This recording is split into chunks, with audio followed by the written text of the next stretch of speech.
Let's bring in now Liberal Senator Dave Sharma. Dave, good to see you again. Now, hello, Sean. Susan Lee has today apologised to the Indian community for Jacinta Price's comments. Can I get your reaction to this? Was this apology from Susan Lee to the Indian community a week after the events necessary? And of course, you have Indian background yourself. Has the community been hurting over the past week?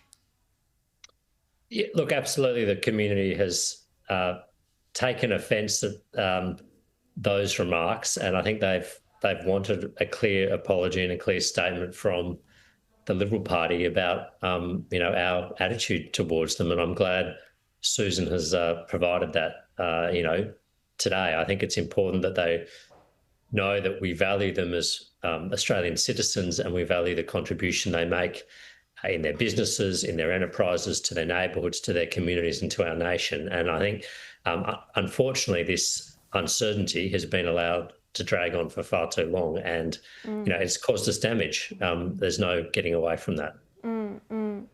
So Lee took this decisive action after Jacinta Price yesterday refused to endorse her leadership. But yet it seems there are still those who are critical of Lee, and it still seems that there is speculation circling. Have a look at this comment.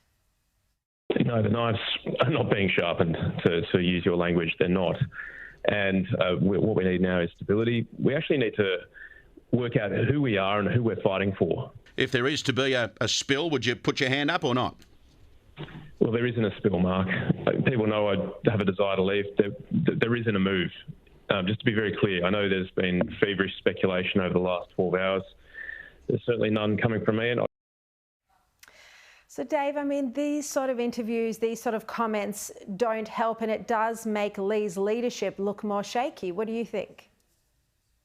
Look, I have full confidence in Susan Lee, and I don't think her leadership, is at all in jeopardy.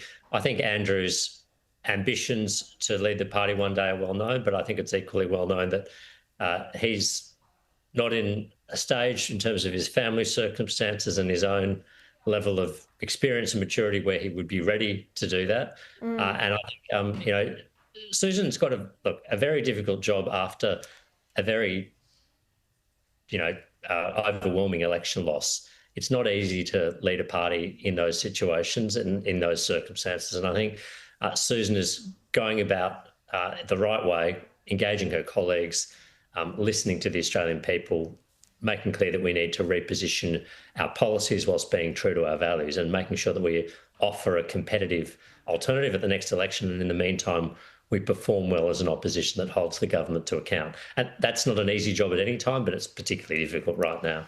Yeah, extremely difficult, no doubt. I'm keen to ask you, as a former ambassador to Israel, about the strikes on the Hamas terrorists in Qatar this week. What do you think of Penny Wong's position that this was the wrong thing for Israel to do? She was quite critical about it. Well, I'm struck by Penny Wong. I mean, she's always very quick out of the blocks to condemn or criticise Israel when they do anything. But I didn't see her earlier in the week in response to 6 civilians being killed by a terrorist in Jerusalem, or when any number of other things happen. But I would say this. I mean, if you want this war brought to an end, if you see no future for Hamas, if you don't want Hamas to play any future role in the governance of Gaza, then the defeat of Hamas is an objective we all need to share. And what Israel targeted in Doha, they were legitimate military targets. They are the political leaders of an organisation that committed the 7th of October terrorist attacks, that cheered on those attacks from their luxury suites and hotels in Doha, and that are committed to Israel's destruction. I mean, just like Osama bin Laden was fair game in 2011 in Pakistan, 10 years after the 9/11 terrorist attacks, so too is the Hamas leadership. Exactly, completely agree. And even if the senior Hamas leadership weren't killed, because it doesn't look like they have been, there were 5 Hamas figures killed, more junior ones, it has sent the message, though, hasn't it, that these Hamas billionaires will never be safe and that Israel will hunt them down.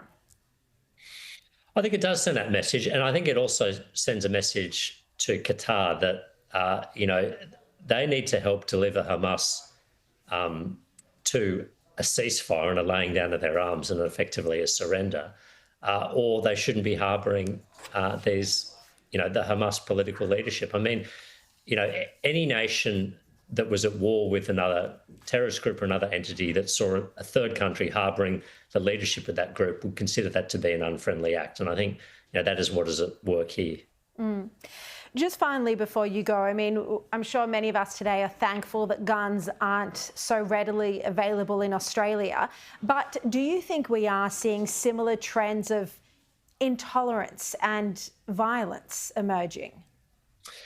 Yeah, I think we are seeing across the Western world a growing intolerance for people with different political views and an increasing desire to resort to extra-legal or extrajudicial measures to sort of combat speech or opinions or ideas that you don't agree with. And, one of our foundations as a liberal democracy governed by the rule of law is that political views can be expressed openly and political differences are settled peacefully at the ballot box, through elections, through legislation, through the contest of ideas, through the free press. And whenever people take matters into their own hands and seek to use violence to prosecute their own political ideology, it's a recipe for civil strife and division. And I think we have seen elements of that intolerance here in Australia. No, it's very incredibly worrying, and it's emerged particularly over the Israel war and with anti-Semitism. Absolutely. Yeah. Dave Sharma, thank you as always for your time.